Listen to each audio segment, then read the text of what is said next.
What if I told you your loneliness is worth more to the economy than your happiness? Last year, you paid $2,873 to feel less alone. Not all at once, quietly, subscription by subscription. You didn't even realize it. You didn't withdraw from society. Society withdrew from you.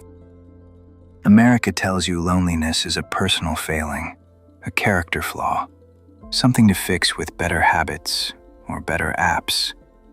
But your isolation isn't a failure. It's infrastructure. Loneliness used to be a human problem. Now it's a $4.9 billion business model. Every convenient feature that removes human friction, every algorithm that replaces people with predictability, every subscription that promises connection while quietly delivering the opposite. None of this is accidental. These aren't bugs. They are the business model. In the 1990s, researchers made a disturbing discovery. People who feel lonely spend significantly more money trying to fill the emotional gap, not because the products work, but because the pain stays unresolved. And companies realized something critical. They didn't need to cure loneliness.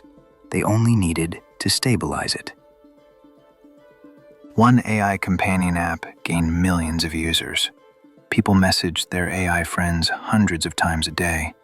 They vented. They confessed. They formed routines. For some, it became the most consistent relationship in their life. Then one update removed the romantic features. Overnight, thousands were devastated. Some said they lost their only friend. A corporation engineered emotional dependency, then rewrote reality once people were hooked. This isn't engagement. It's weaponized loneliness. But the loneliness economy didn't start online. It started in the physical world. We once lived in places designed for collision, walkable streets, shared spaces, unplanned conversation. Now, the average American spends 101 minutes a day alone in a car. You aren't choosing isolation. Your city was designed to make leaving inconvenient. Every demolished third place, every missing bench, every parking lot first design. A person who walks meets neighbors, free interaction, no monetization. A person who drives garage to garage is perfectly contained. Here's the loop. You feel isolated. You seek comfort. You generate data. Algorithms refine your vulnerability. Companies profit. Your real relationships shrink, and the loop tightens every cycle. Even meal kits aren't about food. They're about silence management. Cooking for one doesn't have to feel lonely. That's the pitch. They aren't curing isolation. They're making it easier to tolerate. Right now, someone is paying $50 online just to hear their name read aloud by a streamer who will forget it immediately. Not for content, for recognition. A moment of being seen in a crowd that isn't real. One man spent over $1,200 a month on a creator he had never met.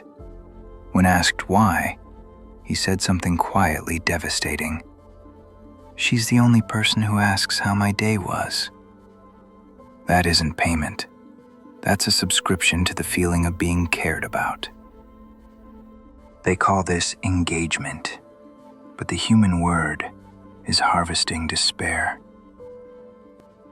Here's what makes the loneliness economy so effective. It doesn't sell you happiness, and it doesn't promise fulfillment. It sells you relief. Just enough stimulation to quiet the discomfort. Just enough interaction to stop the panic. Just enough novelty to delay the realization that nothing has actually changed. That's why the products feel comforting at first. The food arrives. The notification lights up. The message comes through. The algorithm responds. Something happened. Something acknowledged you. But notice what never happens. You never finished. You never satisfied. You never done paying. Because the goal isn't to reconnect you with people. The goal is to keep you functional while disconnected. Loneliness in this system is not treated as an emergency. It's treated as a recurring condition, one that can be managed indefinitely as long as you keep subscribing. And that's the real genius of the model. It turns human absence into predictable revenue. It replaces unpredictable relationships with controlled, repeatable interactions. People are messy. They leave. They disagree. They demand time and emotional effort. Products don't. Products are always available, always polite, always optimized, always one tap away. So the system slowly teaches you something dangerous, that connection without friction is better than connection with people. And once you believe that, you stop looking for the real thing. Loneliness increases your risk of heart disease, stroke, dementia. It is as deadly as smoking 15 cigarettes a day, and those outcomes are extremely profitable to manage. Lonely people get sick more often, heal slower, stay in systems longer. Loneliness isn't a glitch, it's a feature. Your loneliness is now predictable. They track your messaging delays, your late-night scrolling, what you buy when you feel empty. They build an isolation fingerprint, and companies bid on it. Dating apps don't profit from love. They profit from hope. Just enough matches to keep trying, not enough to leave. Connection makes you churn. Loneliness makes you pay. Efficient matching destroys revenue. Your loneliness is the product. Relationships are inventory loss. In 1985, people had 3 close friends. Today, most have fewer than 1. We didn't lose connection, we zoned it out of existence.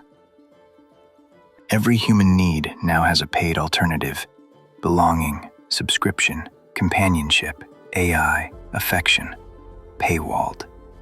We stopped building relationships. We started renting substitutes. The system doesn't want you miserable. That's unstable. It wants you distracted, stimulated, comfortably numb.